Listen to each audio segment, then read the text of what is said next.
Welcome, today in front of me POCO F4 and I'll show you how to check battery temperature with Ampere app on this device. So let's just first open the Play Store and here in the search pool enter the Ampere.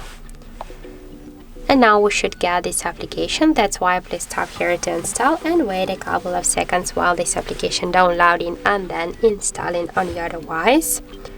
After that, just tap to open the app, click yes I agree, pick close, on the left down corner tap to OK.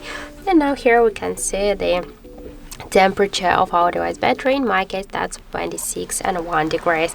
Also we have here more information like the battery level, health, capacity, device voltage, Android version, model of our device and more other info. So that's it. Thank you for watching, and if you find this video helpful, don't forget to leave a like, comment and to subscribe our channel.